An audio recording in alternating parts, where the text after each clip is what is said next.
Okay students, आपण बघत आहोत ब्लड सेल्स. तर आपण आजच्या व्हिडिओ लेक्चरमध्ये स्टडी करणार आहोत last one blood cells, thrombocytes of platelets. Thrombocytes आणि प्लेटलेट्स ही आपल्या ब्लडमधली सगळ्यात स्मॉलेस्ट इलिमेंट आहे. ही आपल्या ब्लडमधला आहे स्मॉलेस्ट ब्लड इलिमेंट और स्मॉलेस्ट ब्लड सेल्स, जी आहे ओव्हल शेप आहे, बायकॉन्वेक्स आहे. ही आहे बायकॉन्वेक्स आणि सायटोप्लाझममध्ये न्यूक्लियस अब्सेंट आहे, ज्याला म्हणतो आपण नॉन न्यूक्लिएटेड. बघा फर्स्ट वन पॉईंट, थ्रोम्बोसाइट ही ओव्हल शेपमध्ये आहे, बायकॉन्वेक्स आहे आणि न्यूक्लियस याच्यामध्ये काय आहे, अब्सेंट आहे. देन थ्रोम्बोसाइट्सचा जो डायमीटर आहे तो आहे 2.5 to 5 मायक्रोमीटर. म्हणजे आपल्या ब्लडमध्ये सगळ्यात स्मॉलेस्ट सेल म्हणून आपण त्याला कन्सिडर करतो. द नेक्स्ट वन आहे प्लेटलेट काउंट.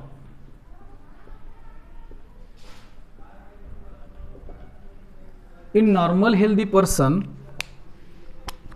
प्लेटलेट काउंट आहे 2.5 to 4.5 lakh per cube millimetre. Normal healthy पर्सनमध्ये प्लेटलेटचा काउंट आहे 2.5 to 4.5 lakh per cube millimetre. The next one, ज्या प्रोसेसमध्ये प्लेटलेट्स फॉर्म होतात त्या प्रोसेसला म्हणतो आपण thrombopoiesis. The process in which formation of platelets called as thrombopoiesis. Formation of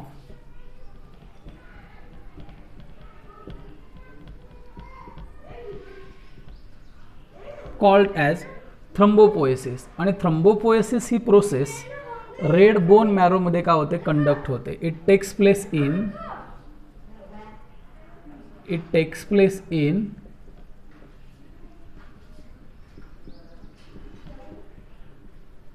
red bone marrow. ज्या प्रोसेसमध्ये प्लेटलेट्स फॉर्म होतात त्याला म्हणतो आपण थ्रोम्बोपोएसिस. ज्या कंडिशनमध्ये थ्रोम्बोसाइटचा काउंट वाढतो त्याला म्हणतो आपण thrombocytosis. What is thrombocytosis? Increase in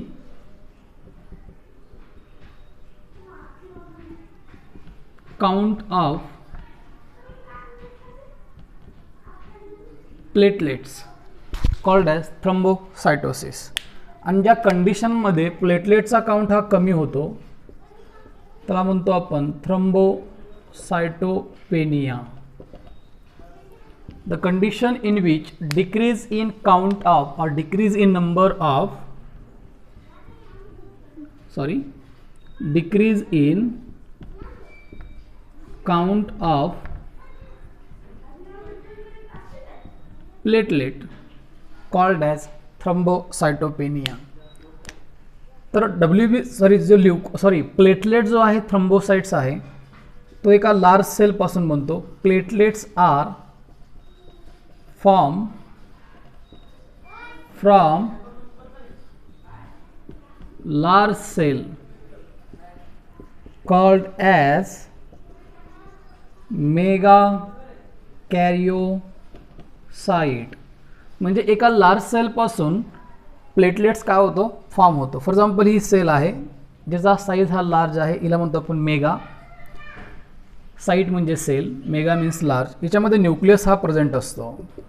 हिचं फ्रॅगमेंटेशन होऊन अशा स्मॉल सेल फॉर्म होतात आणि याच्यामधला न्यूक्लियस हा काय होतो, डिसइंटिग्रेट. म्हणजे प्लेटलेटमध्ये प्लेटलेट ज्या स्मॉल आहेत, नॉन न्यूक्लिएटेड आहेत, ते एका लार्ज सेलपासून बनलेले आहेत. त्या सेलला आपण म्हणतो मेगा कॅरिओसाइट.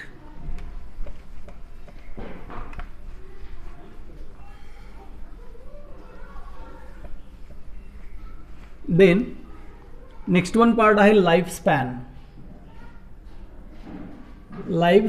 Of platelet. जर एकदा ब्लडमध्ये प्लेटलेट्स फॉर्म झाल्या तर त्या प्लेटलेट्स ब्लडमध्ये किती दिवसपर्यंत सर्वायवल राहू शकतात त्याला म्हणतो आपण life span of platelets. Then lifespan of the platelet in our blood about 5 to 10 days. तर प्लेटलेटचं फंक्शन आपल्या बॉडीमध्ये आहे क्लॉटिंग ऑफ ब्लड किंवा ज्याला दुसरा वर्ड आहे coagulation of blood.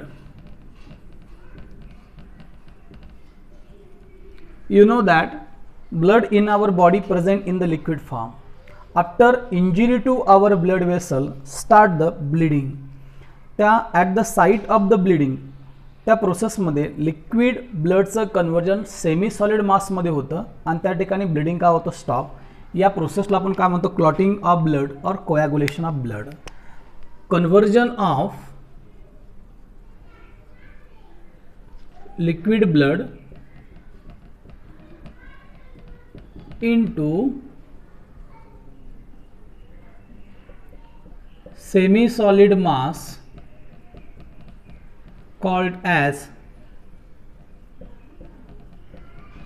coagulation of blood, or it is also known as clotting of blood. मग ही process आपल्या बॉडीमध्ये कशी कंडक्ट होते बघूया आपण. ज्याला म्हणतो आपण क्लॉटिंग ऑफ ब्लड और कोॲग्युलेशन ऑफ ब्लड.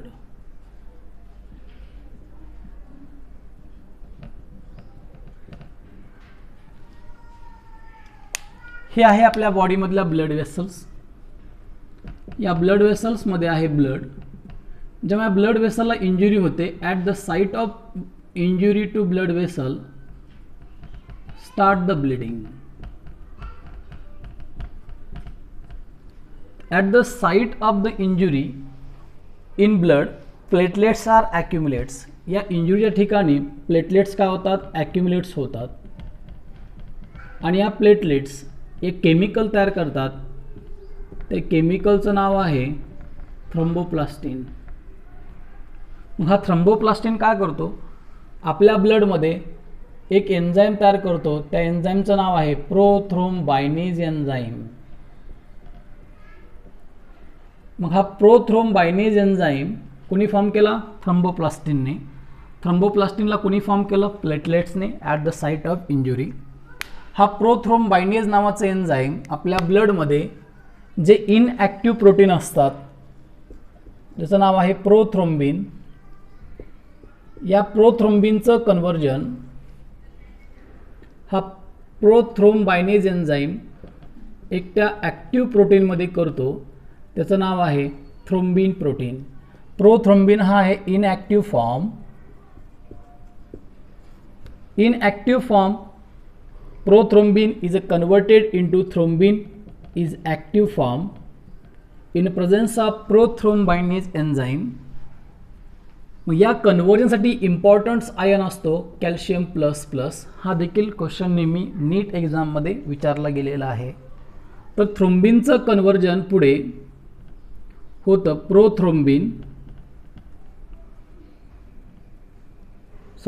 थ्रोम्बिनचं कन्वर्जन पुढे होतं फायब्रिनोजन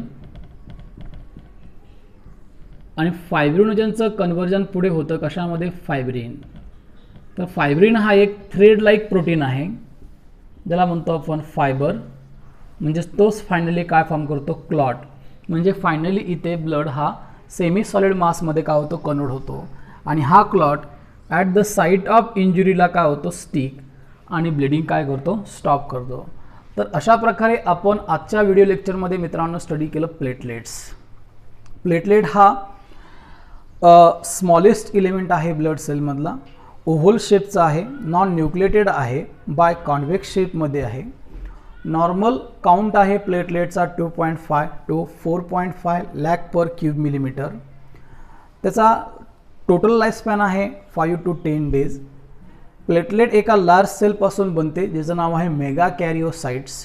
प्लेटलेट ही आपल्या बॉडीमध्ये रेड बोन मॅरोमध्ये या ऑर्गन्समध्ये फॉर्म होते.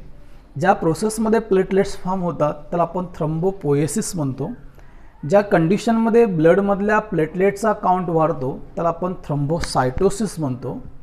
ज्या कंडिशनमध्ये ब्लडमधल्या प्लेटलेटचा काउंट कमी होतो त्याला आपण थ्रोम्बोसायटोपेनिया म्हणतो. जेव्हा बॉडीमध्ये इंटरनल ब्लिडिंग होतं ज्याला आपण हेमोरेज म्हणतो, त्या कंडिशनमध्ये आपल्याला थ्रोम्बोसायटोपेनिया ही कंडिशन पाहायला भेटते. आणि प्लेटलेटचा रोल आपल्या बॉडीमध्ये आहे क्लॉटिंग ऑफ ब्लड और coagulation of blood, the process in which conversion of liquid blood into semi solid mass called as clotting of blood और कोॲग्युलेशन ऑफ ब्लड. मग आपल्या बॉडीमध्ये ब्लड हे लिक्विड फॉर्ममध्ये आहे. विदाऊट इंजुरी आपल्या बॉडीमध्ये ब्लड का क्लॉट होऊ शकत नसेल तर आपल्या बॉडीमध्ये अँटी कोॲग्युलंट्स असतात. तर अँटी कोॲग्युलंटचं एक्झाम्पल आहे हिपॅरिन आणि दुसरं आहे अँटीथ्रोम्बिन. हे दोन प्रोटीन आपल्या बॉडीमध्ये ब्लड क्लॉट होऊ देत नाहीत.